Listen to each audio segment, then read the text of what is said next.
Welcome back to this final episode in our Reclaim Your Year Live. Really excited that you've been here and joined me. My name is Elle Edwards. I'm your host, founder of the Faith and Business Playground, here with training, coaching, and this podcast to help you embrace your inner weirdo so you can make Jesus CEO of your life and business. Now, this is the final wrap-up episode. So if you've been listening along, you will have heard me promise you yesterday. But today we're going to be digging into having created those goals. You know, you've done your planning, you did your perfect ordinary day, you've done your 3 to 5 smartest goals, you've figured out why it's important, you know your next step. Now that's great, wonderful, fantastic, really exciting, but now what? And this is the frustration historically that I had with traditional planning and goal setting systems. Either you go ahead and create all these goals and then they'd be somewhere over there on a shelf and you'd forget about them, or you had people that would help you get stuff done day by day with a planner, but never the two shall meet. And that's why actually, as is often the case, we create things that we need ourselves. And that was very much my experience. And so having bought lots of planners over the years, having tried lots of different things, I finally created this method that works for me. Now, I will add the caveat that, yes, as I've said to you at the start of the week, this is about giving enough flexibility within the system that you can be you. So my way of planning, my Win the Week planner, might not ultimately be what's best for you. And that's perfectly fine. The system of creating those goals and figuring out what's important to you, I stand by that as being flexible enough. It will work for anybody, as long as you give yourself the freedom to dream. That is, it's loose enough, it's not prescriptive. What I'm going to describe to you now with Win the Week is the way that I plan my weeks and my days.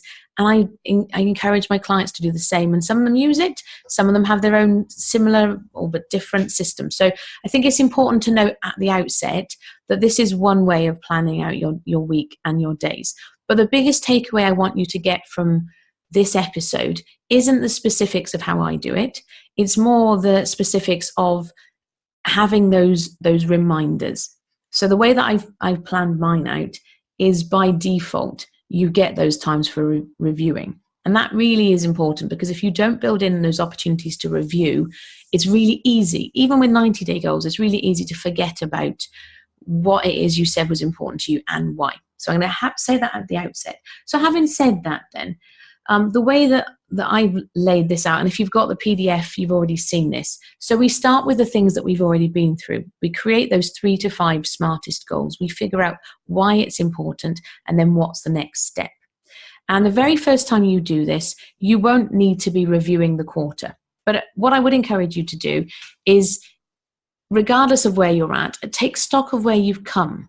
And I build this into the end of the quarter in the PDF as well, but I'm just mentioning it now. You always want to be keeping an eye towards what you've done already, celebrating those wins. That celebration piece is really important. It's important because it makes you feel good. It's also important because it signals to your brain that stuff is good and that and is important to you, and it helps your brain to filter in more of the same. So having got your 3 to 5 goals, you know what's important, you know why it's important, you know what you need to do next. How do you structure your week? Now, what I'm going to advocate is that you start, ideally, I like to do this on a Sunday afternoon or a Sunday evening with a cup of coffee. And if you've, ideally been involving God in your whole process thus far, continue to do so. So you can sit down with a cup of coffee and go with God and go, right, okay, what's the plan for this week? Now, in my mini planner, in my Win the Week planner, at the start, I have what I call a mini planner. It's a space where you write down those commitments. So if you've got appointments that you need to go to, if you've got calls scheduled, if you need to pick up the children from somewhere, the mini planner at the start of that section is perfect for that. Gives you a chance to, the way I do, I have all of those appointments in my Google Calendar as well. Mostly because when people book time on my online calendar, by having these appointments blocked off, it means I can't get double booked. But I go back and look at my Google Calendar and write those manually by hand into that mini planner. So having looked at, okay, this is what the week looks like, you can then start thinking about, right, based on my 3 to 5 smartest goals, based on what I said I want to get done this quarter, what am I actually going to do this week? And that's when we start getting specific and we start getting granular with this, and we start getting in a bit more detail.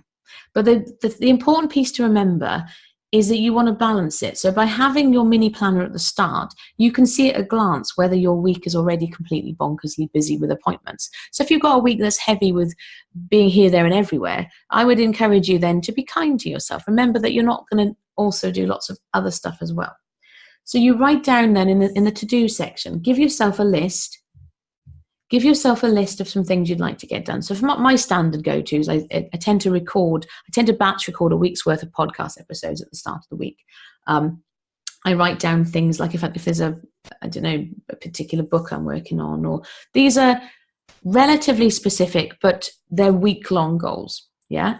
And so you have that written down in front of you. And once you know what you want to get done for the week, I then simply go down day by day. And I write out the section of the to-dos for the next day. I write them the afternoon before. So at the end of the day, I always encourage, and I have a section for reviewing the day. What went well today? Because it allows you to end your day on wins. What are the things that I'm really pleased about from today? So you do that end of day review. And I personally then go forward to the next day and think, right, based on the things that I did today, and sometimes I put a little arrow and I push them to the next day, perfectly fine. But based on the things that went well today, and based on the things that I've said I want to get done this week, which is based on the things I want to get done this quarter, what are my to-dos for tomorrow? And I personally, like I say, I do advocate doing that on the actual Sunday, at the end of each work day. You can, if you prefer, you can do it at your start of your day. It doesn't really matter. This is why I'm saying there's flexibility, or based on what works best for you. But for me personally, I like to do it at the end of the working day. So when I come to my desk the next day, I'm not like, what shall I do today? It makes it easier to get cracking. But the really important thing that I've advocated and really do encourage my clients to do, I do this myself, is at the start of every single day, I write down 3 things that I'm thankful for. Now, there's 2 reasons for this. In the Bible, it talks about being thankful always, and there's loads of verses, give thanks. And the other reason from a brain science perspective is that by writing down and thinking about those things you're thankful for, it signals to your brain that stuff is important, and it will help to filter in more examples of those things to be thankful for. So it's a 2-pronged attack. And then the other piece, really, really, really important, what will make today great? And that's a very small section on the page for the day. One thing. If you do this one thing today, it will make the day great. What would that one thing be? Now, the beauty and the power of that, it allows you to get to the end of the day, and if you get that thing done, you're like, yeah, it almost doesn't matter what the rest of the day looked like. If you can look back and go, yeah, I did that, you can celebrate and end the day on a positive. And I think that's really powerful, because those daily actions and that momentum helps carry you forward. So that's literally how I plan every single day. I sit down at my desk, usually after taking the children to school. I usually do like a little bubbly circle around the day. I write down these 3 things I'm thankful for. I write down what will make today great. I personally have already populated my to-do section. And if you do use my Win the Week planner, you'll notice that it's not a massive space. And I personally don't fill all of it. You don't want an endless, never-ending to-do list. So that for me is already populated. I know straight away. So having done the things I'm thankful for, what will make today great, I can hit the ground running. I know exactly what I want to get done that day. And then at the end of the day, go back and review what went well today. And I would encourage you to review that based on your weekly planning and your quarterly planning. And then it's just a case of rinse and repeat. I work Monday through Friday, which reminds me, our Bible verse for today is Genesis 2, verses 2 and 3. By the 7th day, God had finished the work he'd been doing. So on the 7th day, he rested from all his work. God blessed the 7th day, made it holy, because on it he rested from all the work of creating that he had done.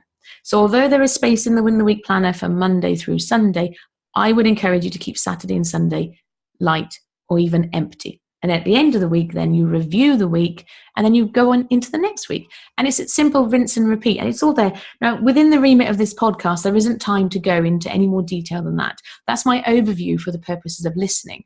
What I would encourage you to do is go back and look at the email I sent for you today and come and talk about it in the group as well. But that really is, in a nutshell, everything that I do to do this 90-day planning, and 90-day planning into weekly planning, into daily planning. It's really simple as that. And those daily actions over time, compounded, do make a massive, massive difference. I'm going to wrap this up now. We're almost out of time, but thank you for listening. I look forward to catching up with you next time. Take care. Bye-bye.